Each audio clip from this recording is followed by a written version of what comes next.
آله وصحبه أجمعين قال ربنا اشرح لنا صدورنا ويسر أمورنا واحلل عقدة من ألسنتنا يفقه أقوالنا قال الله تعالى في القرآن العظيم لن تنالوا البر حتى تنفقوا مما تحبون وما تنفقوا من شيء فإن الله به عليم قال حبيبنا مصطفى صلى الله عليه وسلم من صلى بردين دخل الجنة atau kama qala Rasul sallallahu alaihi wasallam amma ba'du. Assalamualaikum warahmatullahi wabarakatuh. Apa kabar tuan-tuan? Mudah-mudahan yang ada kat sini kita doakan terus semoga sihat. Pertama dan selama-lamanya marilah kita merapatkan syukur kita pada Allah Subhanahu wa taala. Dengan limpah kurniaan Allah Subhanahu wa taala kepada kita yang nikmatnya tidak boleh dihitung. Wa in ta'uddu nikmatallah la tuhsuha. Nikmat Allah mencurah-curah kepada kita. Apabila kita minta sesuatu kepada Allah, kalau Allah tak beri kepada kita, jangan kita terasa. Kita kena belajar satu sifat daripada Sayyidina Ali karamallahu wajhah. Sahabat-sahabat Nabi pelik dengan Sayyidina Ali ni. Sayyidina Ali ni digelar oleh Rasulullah Mafatihul Ilm, kunci ilmu. Jadi sahabat kata Sayyidina Ali, aku pelik tengok engkau. Ali, aku pelik betul tengok engkau ni. Engkau kalau minta dengan Allah, contoh macam tadi imam doa kan. Doa tu apa? Memohon, minta dengan Allah. Aku pelik dengan kau ni Ali, kalau kau minta dengan Allah, andai Allah perkenankan permintaan kau, aku nampak kau gembira sekejap je, seolah-olah kau gembira sekali. Tapi kalau engkau minta dengan Allah, Allah tak perkenankan apa yang kau minta, engkau suka 10 kali. Kau punya seronok tu lebih lagi. Kenapa wahai Ali? Ketahuilah oleh kamu, kalau aku minta dan Allah perkenankan, sesungguhnya itu permintaan aku, bukan Allah yang nak, tu aku yang nak. Tapi andai Allah tidak perkenankan, ketahuilah oleh kamu, itu yang Allah nak, itu Allah nak bagi kepada aku. Allah tak bagi kepada aku, oh itu yang terbaik. Sebab tu ada dalam Al-Quran, asa antakrahu syai'a wa huwa khairul lakum. Kadang-kadang benda tu tak bagus, tapi Allah bagi kepada kita. Dan kadang-kadang benda tu bagus untuk kita, tapi Allah tak bagi pada kita. Jangan merungut dalam kehidupan. Jangan kita merungut dalam kehidupan. Sebab itulah kita kena syukur, tuan-tuan. Bangun daripada tidur satu kenikmatan. Berapa ramai hari ini orang manusia yang mampu bangun daripada tidur? Hari ini ramai manusianya Allah panggil dia dalam keadaan waktu tidur. Dia boleh tidur. Ramai juga manusia, tak apalah ya Allah, aku nak taubat kepada kau besok hari. Besok Allah tak sempat, Allah tak bagi peluang untuk dia bangun daripada tidur. Allah ambil terus nyawa dia. Tuan-tuan dimuliakan oleh Allah SWT, 5 perkara jangan kita lambatkan untuk buat. Yang pertama ialah bertaubat kepada Allah SWT. Semua manusia bermula daripada kanak-kanak sehinggalah yang tua, semua sekali buat dosa. Kita semua buat dosa. Jangan cakap kanak-kanak, orang muda, orang pertengahan, orang tua, orang lebih tua, semua buat dosa.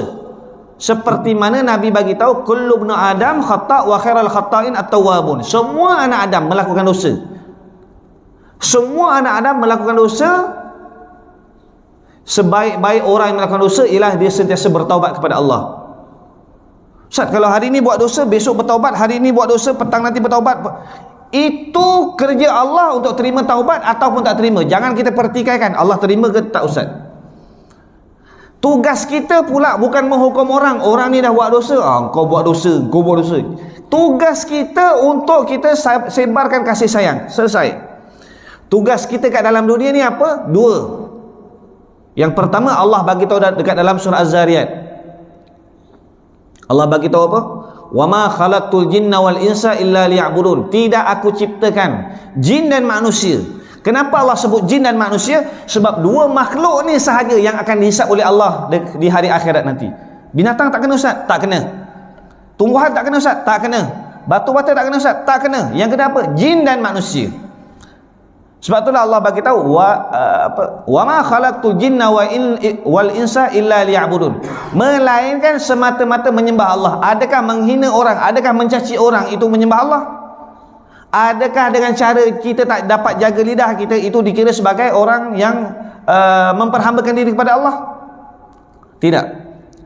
Yang kedua ialah tugas kita kat dalam dunia, kuntum khaira ummatin ukhrijat linnas ta'muruna bil ma'ruf wa tanhauna 'anil munkar. Kamu sebaik-baik manusia yang telah Allah keluarkan. Apa tugas kamu? Kalau kamu nak dapat title sebaik-baik manusia, kamu kena buat dua kerja. Yang pertama, ta'muruna bil ma'ruf, ajak orang kepada kebaikan, wa tanhauna 'anil munkar, dan cegah orang daripada kemungkaran. Seorang doktor, kita panggil seorang itu doktor sebab apa? Sebab di belakang title doktor tu ada satu kerja. Apa kerja dia? Ada kerja yang membedah orang, ada kerja cungkil gigi, ada kerja buat macam-macam, bedah dada, ada yang bedah hati, ada buah pinggang, jenis macam-macam doktor. Tetapi Allah bagi kita gelaran khairul ummah. Apa kerja dekat belakang khairul ummah? Sebaik-baik manusia. Kerjanya dua, ajak orang kepada kebaikan, cegah orang daripada kemungkaran. Sebab itulah tugas kita ni, bukan tugas untuk menghukum manusia. Tidak boleh. Sebab tu perkara yang pertama, jangan kita lambat-lambatkan dekat dalam dunia ialah jangan kita lambat bertaubat kepada Allah. Kerana kematian itu satu rahsia daripada rahsia Allah Subhanahu Wa Taala. Yang kedua, tiga perkara ni yang biasa kita tahu. Bila dah solat, bila dipanggil sahaja kita kena segera. Allah panggil kita dalam kehidupan ni 3 kali saja, tuan-tuan. Andai kita tak ada rasa langsung, andai kita tak ada rasa langsung, Allah panggil kita 3 kali ni, minta kawan-kawan kau takbirkan 4 kali untuk aku. Apa solat yang 4 takbir? Kan? Yang pertama apa? Bila masa Allah panggil kita waktu solat. Allah panggil kita melalui seorang muazzin. Saya tak pernah dengar lagi Malaysia ni berhenti azan. Lepas zuhur, asar, lepas asar, maghrib, lepas maghrib, isyak, lepas isyak, subuh. Dia rutin hari-hari macam itu. Hari-hari, bermula daripada dulu lagi sampai sekarang.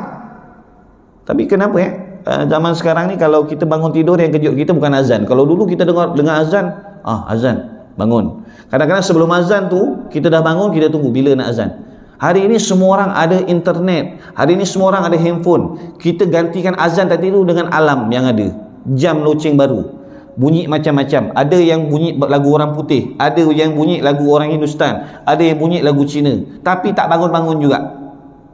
Apa yang menyebabkan hati kita ni tak dapat nak bangun bila mana Allah panggil? Tu kita kena muhasabah ni. Yang kedua, Allah panggil kita dalam keadaan pergi haji dan umrah. Hari ini ramai orang yang ada harta, tapi andai Allah tak benarkan dia pergi haji dan umrah untuk menghadap Allah dekat Mekah, Allah tak benarkan, tak ada siapa yang boleh halang. Kalau orang itu tukang kasut je, orang itu hanya nelayan saja, duitnya cukup-cukup aja, tapi kalau Allah perkenankan, aku nak engkau tahun ni pergi haji jumpa aku kat sana, aku nak engkau pergi Mekah tahun ini, aku nak engkau buat umrah tahun ini, siapa yang boleh halang orang tu daripada pergi? Sebab kita ni manusia diciptakan, tak cukup diciptakan, kita ni dikontrol oleh Allah Subhanahu Wa Taala. Kita dikontrol oleh Allah Subhanahu Wa Taala. Yang ketiga, Allah panggil kita waktu kematian. Kan? Waktu kematian. Itu 3 perkara saja Allah panggil kita kat dalam dunia. Andai kita tak ada rasa, terpulang kepada kita. Yang ketiga, jangan kita lambat-lambatkan apabila ada jenazah. Jenazah, kita dah dengar ada berita tentang jenazah, kita segerakan untuk selesaikan jenazah tu. 4 perkara kan? Solatkan, mandikan, kapankan, kebumikan. Yang keempat, jangan kita lengah-lengahkan andai ada satu perkara, ada satu orang merisik anak kita. Jangan tanya kerja apa. Jangan tanya apa tu kamu punya gaji berapa. Jangan tanya keretanya apa. Jangan tanya rumah dah ada ke belum. Tanya tentang iman dan takwa, praktik ke tidak solatnya, macam mana praktikal solat dia, lulus ke tidak. Hari ini orang tengok kepada wang ringgitnya, materialnya. Akan tetapi agama dahulukan apa? Letakkan agama. Tankihu mar'ah li arba'ah. Nikahlah seorang perempuan dengan 4 perkara. Tapi Nabi tekankan yang terakhir apa? Fasfar bizatid din. Pilih agama dia. Jangan pilih kecantikan, kecantikan akan hilang. Jangan pilih sebab harta, harta akan habis. Kan? Jangan pilih keturunan, keturunan tidak menjamin seorang itu mulia. Tapi bila kamu pilih agama, selesai. Semua perkara kamu akan jadi mulia. Yang kelima, jangan kita lengah-lengahkan untuk kita membayar hutang. Sebab itulah Allah bagi tahu dalam Al-Quran satu mesej yang besar, hutang ni tuan-tuan. Alhamdulillah Allah ciptakan manusia ni, kalau manusia ni berhutang, hati dia takkan tenteram. Dia berhutang, dia berhutang dengan orang, dalam keadaan diri dia ni dia akan sentiasa memikirkan macam mana nak bayar hutang, walaupun orang yang memberi hutang tu dah lupa. Tu. Baik tuan-tuan, kita fokus kepada kita punya tajuk pada hari ini ialah 3 perkara macam mana kita nak dapat kemanisan iman. Hari ini kita kata semua orang beriman. Kita kata boleh kata ramai orang yang beriman. Ada orang yang mukmin belum tentu beriman. Tetapi bila orang tu beriman, maksudnya dia mukmin dan dia muslim. Carilah kemanisan iman dalam 3 perkara. Andai 3 perkara ni kita tak dapat rasa iman tu ada, maka mintalah dengan Allah, ya Allah, aku dah buat 3 perkara ni, sekarang ni aku tak rasa pun kemanisan buat amal iman tu dekat dalam hati aku. Hati aku ini sekarang bukan hati lagi. Aku minta engkau tukarkan hati aku sekarang ni, tukar dengan hati yang baru. Hati aku sekarang tak rasa dah buat kemanisan, buat amal ibadah ni, aku tak rasa pun kemanisan buat amal ibadah di 3 perkara ni. Yang pertama ketika solat. Tuan-tuan boleh tengoklah. Tuan-tuan boleh tengok waktu subuh kita macam mana. Macam mana keadaan subuh kita? Andai subuh kita tak dapat nak jaga, macam mana ke zuhur? Bahasa mudah gini tuan-tuan. Tuan-tuan seorang ayah, tuan-tuan seorang ibu, tuan-tuan seorang anak, tuan-tuan seorang bapa, tuan-tuan seorang atuk ke segala macam. Boleh jamin ke tidak anak-anak kita yang ada dekat dalam dunia sekarang ni, yang kita masih ada lagi, dia tak mampu nak doakan kita, boleh tak kita jamin bila mana kita dah tak ada, dia akan doakan kepada kita? Sebab itulah tuan-tuan, solat ini tiang agama. As-salatu imanuddin, faman aqamaha faqad aqamaddin, wa man tarakaha faqad hadamaddin. Kalau tinggal solat, habis agama dia. Dan manusia, orang Islam semua tahu, perkara yang pertama yang Nabi bagi tahu dalam hadis, perkara yang pertama akan dihisap di hari akhirat nanti ialah solat. Andai solat dia lepas, semua amalannya lepas. Cuma fokus saya hari ini bukan yang itu.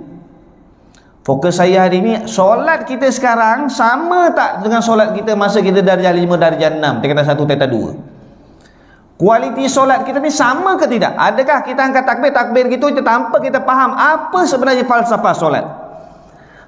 Kadang-kadang kita pun tak tahu hukum solat, perkara syarat wajib solat, makruh solat. Kita tak tahu. Satu ketika Nabi SAW lalu kat dua kubur. Lalu Nabi sedih dengan 2 kubur. Nabi duduk sebentar di bawah pohon. Berjalan dengan Nabi itu satu orang manusia, satu orang sahabat. Wahai Rasulullah, kenapa engkau bersedih wahai Rasulullah? Aku lalu kubur. Kamu nampak tak 2 kubur ni? Kubur yang pertama ni tengah disiksa oleh Allah Subhanahu Wa Taala, dan kubur kedua pun tengah disiksa oleh Allah Subhanahu Wa Taala. Wahai Rasulullah, macam mana dia boleh disiksa?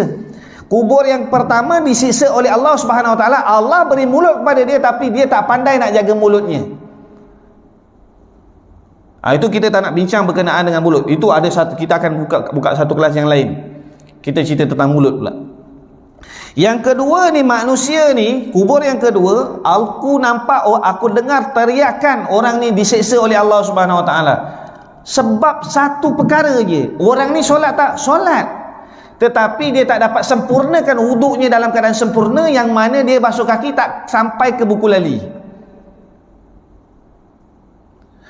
Kalau kita nak berjaya, nak anak-anak kita, isteri kita masuk dalam syurga Allah Subhanahu Wa Taala, kita kena semak kita, anak-anak dan isteri kita punya wuduk dulu.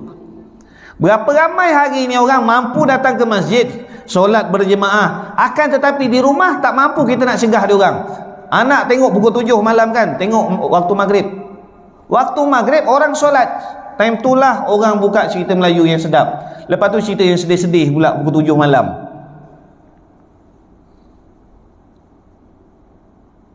Bila ditegur sikit, melenting, kan? Tapi saya nak bagi tahu satu je lah. Seorang ibu bapa kalau takut nak tegur anak, takut anak tu melenting, ketahuilah oleh kita semua, sesungguhnya kalau kita takut nak tegur anak, anak tu dah jadi anak derhaka. Kita tegur anak, kita takut anak tadi tu melenting, tak dapat terima apa kita punya teguran, tak ketahuilah anak tu dah jadi anak derhaka.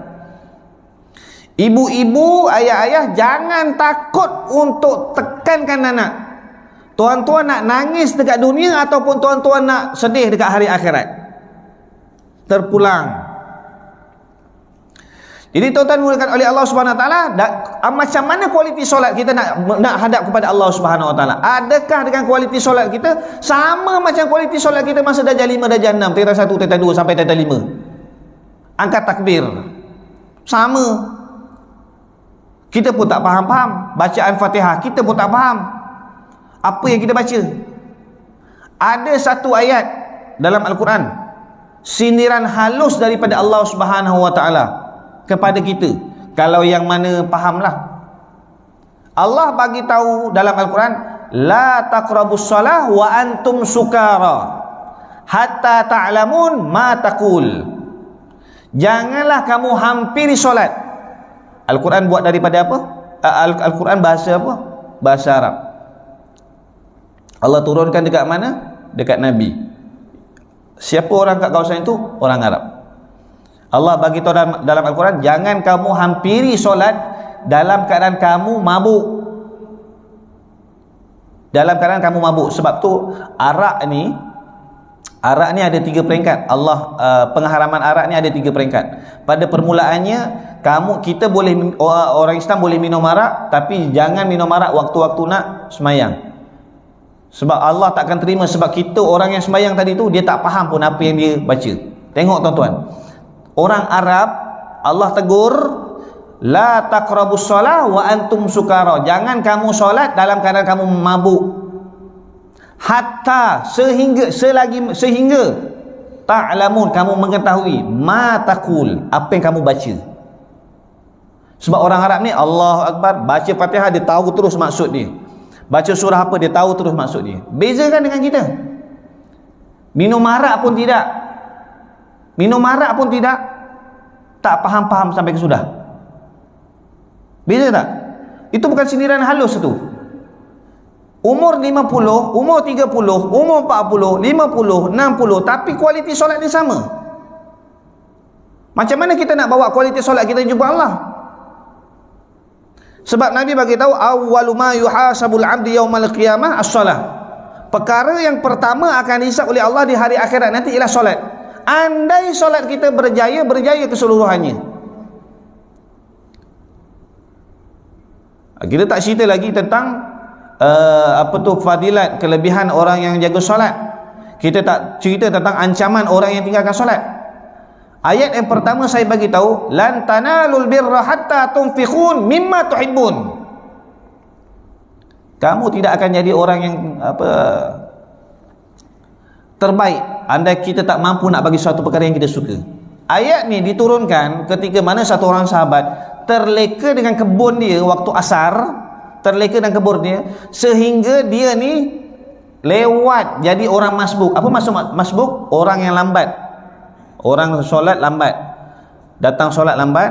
tak dapat takbiratul ihram bersama dengan Nabi.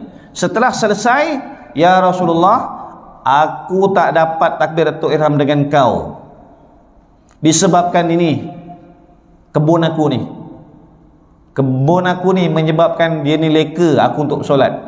Hari ini aku bagi kebun aku ni untuk agama Allah Subhanahu Wa Taala. Dia bagi kebun yang disuka untuk dia wakafkan untuk agama Allah Subhanahu Wa Taala. Hari ini berapa banyak kita punya perkara yang melalaikan kita daripada solat. Satu, untuk dapat kemanisan iman Jadi kalau kita tak dapat kemanisan seronok dalam solat, apa lagi yang boleh buat? Ada sahabat Nabi bila mana ditombak oleh musuh, kena ditusuk badannya, sahabat bagi peluang untuk aku solat. Ketika mana aku solat, kau cabut aku punya yang anak panah yang ada dalam tubuh badan aku. Jadi start di solat, Allahu Akbar. Jadi sahabat yang ada dekat situ cabut anak panah. Setelah selesai, orang yang dicabut anak panah tu tadi cakap, kamu dah cabut ke belum? Apa maksud dia? Allah, dia kedepankan Allah semua. Allah angkat takbir ni tuan-tuan, kita buang dunia letak kat belakang ni, kita buang kat belakang, kedepankan Allah, buang semua dunia, Allahu Akbar, besarkan Allah. Jadi sahabat Nabi bagi tahu, kamu dah cabut belum tombak?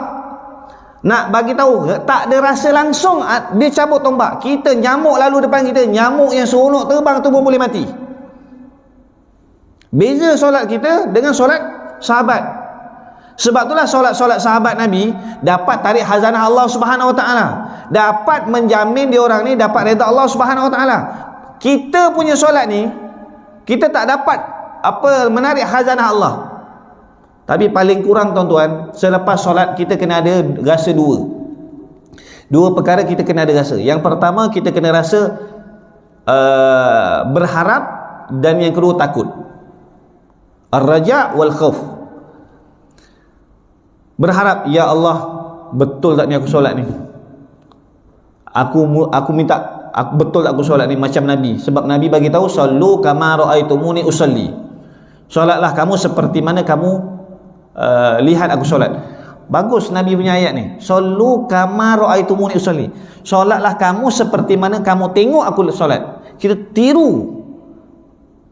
Kalau Nabi kata solatlah kamu seperti mana aku solat, semua manusia solat tak sah.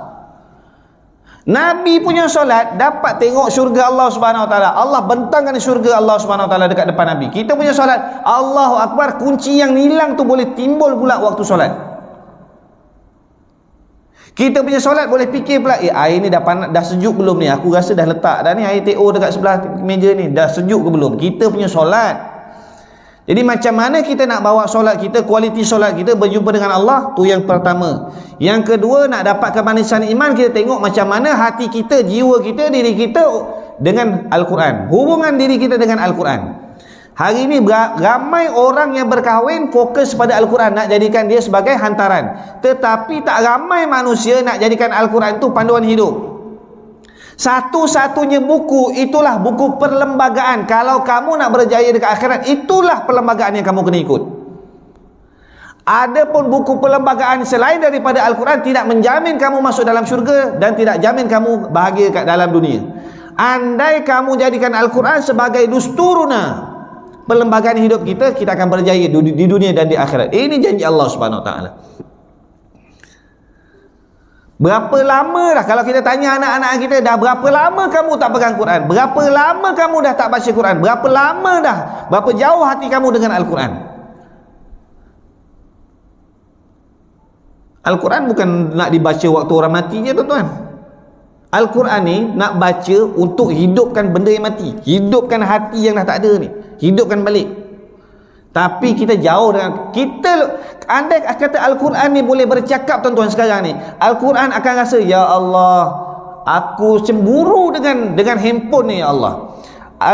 Manusia banyak habiskan masa dengan handphone daripada aku, sedangkan dia orang tahu aku ini akan dapat beri syafaat kepada mereka di hari akhirat nanti. Handphone tak dapat langsung, tapi mereka banyak habiskan masa kat handphone. Sajalah tu tuan-tuan. Sajalah tu. Kita tak payah tanya orang, kita tanya diri sendiri. Semalam ada tak satu muka surat kita baca? Katalah tak ada satu muka surat, setengah muka surat ada ke tak? Kalau tak ada setengah muka surat, ada tak satu ayat? Kita buka Quran, baca satu ayat. Andai tak ada juga, kita kena semak balik hati kita. Adakah hari ini hati atau bukan? Kalau kita tak ada rasa langsung, tuan-tuan, kita tak dapat baca Quran, tak rasa macam dosanya aku, paling kurang aku kena baca satu hari satu muka surat. Kalau tak ada rasa, tuan-tuan, minta dengan Allah, ya Allah, ini hati bukan hati lagi ni, ya Allah, gantikan hati yang lain, ya Allah, sebab hati ni dah tak ada rasa langsung. Kalau tinggalkan baca Quran, buat maksiat pun dah tak ada rasa dah, tuan-tuan, tak rasa benda tu dosa.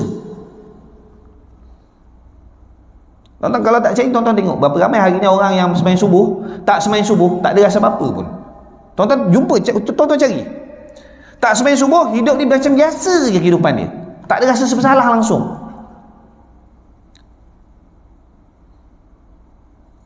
Sedangkan nak jumpa dengan Allah.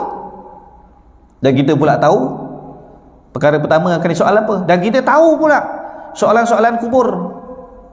Tapi yang jawab kat soalan kubur tu bukan mulut kita. Yang jawab tu apa? Al-yauma nakhtimu ala afwahihim wa tukallimuna aydihim. Yang jawab tu tangan. Wa tashhadu arjuluhum. Yang kaki pula saksikan. Baca Quran, tuan-tuan. Tak banyak pun, sikit pun jadilah. Kita tak nak cerita berkenaan dengan sahabat-sahabat Nabi punya cerita. Sahabat-sahabat Nabi bila setiap malam, ada satu malam satu orang sahabat baca surah Al-Kahfi ataupun surah Al-Mulk. Dia dengar dia punya keldai, saya tak ingat keldai ataupun kuda, macam tak boleh duduk diam, ketak-ketuk dia punya kaki dia tu. Keesokan harinya dia bagi tahu Nabi, wahai Rasulullah, aku punya binatang tunggangan aku ni, bila aku baca surah Al-Mulk ni, dia sentiasa bunyi ketak-ketuk. Dia tak boleh diam. Kamu nak tahu tak, binatang kamu ni dia nampak rahmat Allah mencurah-curah. Rumah kamu ni bercahaya. Dan kita tahu kan, sebelum tidur kita dianjurkan, disunatkan untuk baca surah Al-Mulk. Pun tak baca. Pun kita tak dapat nak baca. Hari ini orang lebih banyak pertikaikan. Kita nak baca surah Al-Mulk sebelum tidur, bukan lepas isyak. Tu manusia kan. Manusia punya akal.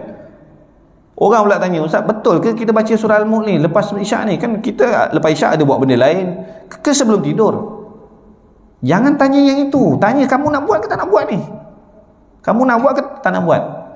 Kalau kamu tak nak buat, kamu diam. Jangan kacau orang nak buat. Kalau kamu nak buat waktu tidur, buat. Terpulang kepada kamu nak buat. Yang penting buat. Jangan tak buat. Manusia ini asyik soal. Kan? Yang ketiga ialah kita nak cara nak dapatkan kemanisan iman, amal dalam kehidupan ialah dengan cara kita banyakkan zikir. Zikir kepada Allah Subhanahu Wa Taala. Jadi tuan-tuan dimulakan oleh Allah SWT, kita ketika mandu, ketika bawa motor sekalipun, waktu mandu kita tak buat apa-apa. Kita kadang dengar lagu, peganglah tasbih sikit. Pegang tasbih siap. Pegang tasbih.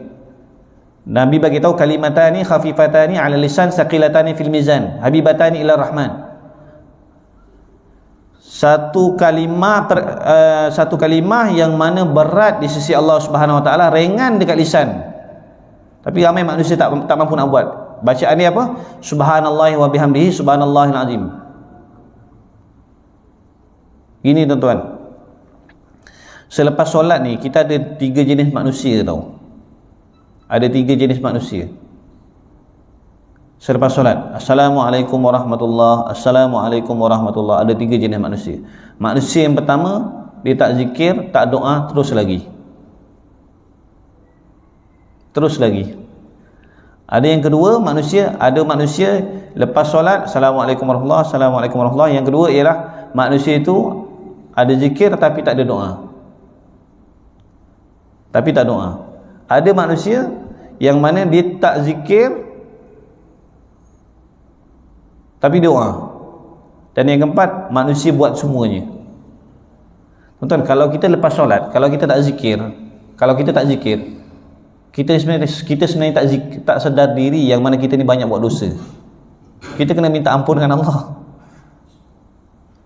Kita kena banyak zikir. Kalau kita tak doa, kita sombong dengan Allah. Kita sombong dengan Allah. Masa tu Allah bagi, tak sempat Ustaz, saya nak kena kerja. Bos kamu pun Allah aturkan rezekinya, masa tu pun Allah yang aturkan. Sedap lah Ustaz cakap. Bukan sedap tak sedap, kamu yakin, datangkan dulu keyakinan. Air tidak dapat menghilangkan dahaga kecuali dengan izin Allah. Makanan tidak akan mengenyangkan saya kecuali dengan izin Allah. Tempat tidur yang empuk tidak dapat datangkan kelenaan dalam tidur kecuali dengan keizinan Allah. Masa tidak akan bergerak selagi mana tak dapat keizinan daripada Allah. Allah punya kerja. Manusia jangan sibuk ambil kerja Allah. Kalau tuan-tuan perasan, kenapa bunuh diri itu dosa besar? Dosa besar tu bukan dekat bunuh tu, bukan.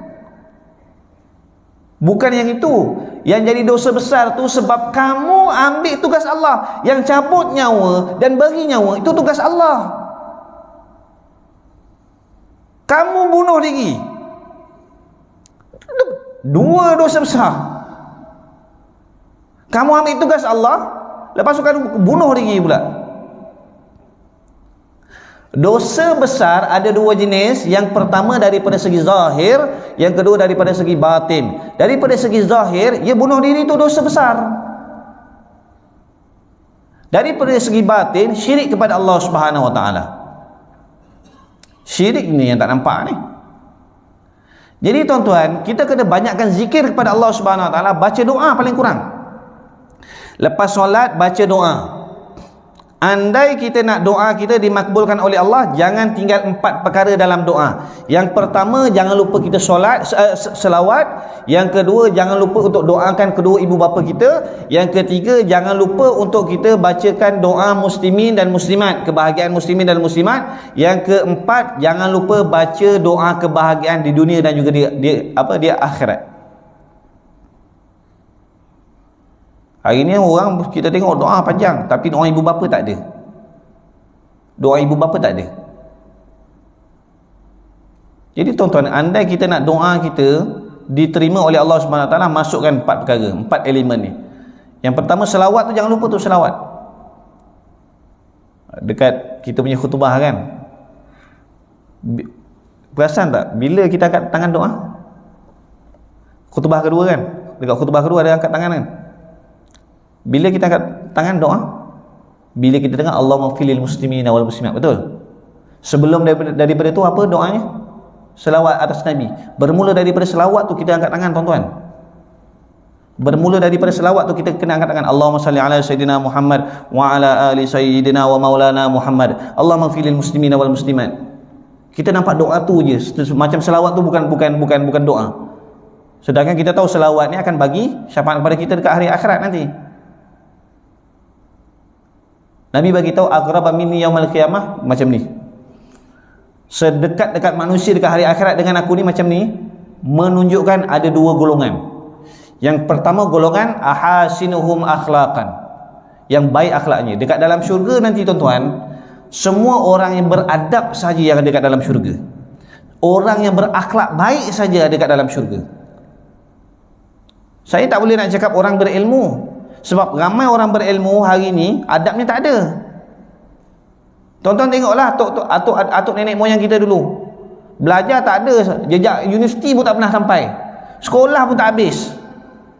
Fikir adik-beradik lain kan, tapi akhlak dia melebihi daripada seorang profesor. Punyalah lalu depan orang tua dia menunduk. Akhlak. Nah, ini kalau kita nak cerita tentang akhlak. Nanti kita kena buka satu diskusi yang lain berkenaan dengan akhlak. Yang kedua, selawat. Pernah dengar tak? Khutbah biasa cakap apa? Tentang selawat, apa ayat Qurannya? Saya nak bagi tahu rahsia ni. Innallaha wa malaikatahu yusalluna 'alan nabi. Berhenti kat situ kan? Ya ayyuhalladzina amanu sallu alaihi wa sallimu taslima. Betul? Satu-satu amalan yang Allah perintahkan manusia buat, Allah buat dulu. Itu satu. Yang kedua, tuan-tuan dengar ayat ni. Innallaha wa malaikatahu yusalluna ala nabi. Berhenti. Ya ayyuhalladzi, Allah pujuk manusia. Sesungguhnya Allah dan para askar-askarnya berselawat kepada Nabi. Wahai manusia yang rasa diri dia beriman, berselawatlah. Allah pujuk kita, tuan-tuan. Dah lah tak sedar diri, Allah buat kita, Allah ajak lagi kita. Kan? Buat dosa memang hari-hari. Kita ni bukan kata buat hari ni buat dosa, bukan sekali buat dosa. Contoh bahasa mudah lah, saya tanya kat sini, siapa rasa dia last buat dosa minggu lepas? Jauh sangat lah Ustaz, seminggu kita tak ingat, okey tak apalah, kita ambil 3 hari. Siapa yang rasa diri dia last buat dosa 3 hari lepas? Jauh juga Ustaz, kita pun tak ingat 3 hari lepas kita makan apa. Tak apa. Siapa rasa dia last buat dosa semalam? Dah tak ingat Ustaz. Siapa yang rasa diri dia pagi ni last buat dosa? Tak mampu nak jawab kan? Saya pun tak mampu nak jawab. Sebab apa? Kita ni bukan buat dosa, kita ni berenang dalam lautan dosa. Saya. Sebab tu kita kena, kalau bercakap banyak sekalipun, apa pun kita kembali kepada dalam diri kita. Sayalah yang banyak buat salah, sayalah yang kena taubat kepada Allah. Jadi tuan-tuan dimulakan oleh Allah Subhanahu Wa Taala, pagi ini kita fokus pada 3 perkara. Jagalah dan carilah kemanisan iman dalam 3 perkara dalam solat. Tingkatkan kualiti solat kita. Kefahaman bacaan dalam rukuk, apa dia? Bacaan tu macam mana boleh ada? Kenapa surah Fatihah yang kena wajib? Kenapa bukan surah yang lain? Duduk antara 2 sujud. Duduk antara 2 sujud tu satu doa yang mana kita bermula dengan minta ampun dan last minta ampun. Mula dengan minta ampun, last pun minta ampun. Dan yang kedua, carilah kemanisan iman dalam Quran. Dan yang ketiga, carilah kemanisan iman dalam zikir. Andai kata kita tak jumpa kemanisan iman dekat situ, mintalah Allah, ya Allah tukarkanlah hatiku ini dengan hati yang lain, kerana hatiku sekarang ini bukan lagi hati. Hatiku ni sekarang ni dah mati. Minta tukar hati yang lain kerana tak ada rasa langsung buat amal ibadah dengan dalam 3 perkara ni. Jadi tuan-tuan bukan oleh Allah SWT, kita kena flashback, kita kena ingat balik dulu-dulu kita, atuk nenek moyang kita dulu, kalau lepas kita nak keluar sikit je, nak pergi bandar ke, nak pergi sekolah ke apa, orang tua kita akan pesan apa? Jangan lupa solat. Kerana apa orang tua kita sebut jangan lupa solat? Sebab dia dah tahu dah, andai kita lupa solat, andai kita tinggal solat, kehidupan kita akan huru-hara. Dia orang dah tahu. Tapi yelah, orang tua punya cakap, siapa nak dengar kan? Kita rasa kita pandai, macam zaman sekarang kan, kita rasa kita dah pandai, kita ada PhD, ada master, ada diploma, ada ijazah, belajar habis. Orang tua dulu tak habis belajar. Tapi itulah tuan-tuan, itulah hakikat kehidupan. Allah tak akan tanya PhD berapa, Allah tak akan tanya master ada berapa, Allah tak akan tanya kamu ambil kos apa. Allah tak akan tanya. Allah tengok solatnya, Allah tengok Qurannya, Allah tengok zikirnya, Allah tengok akhlaknya.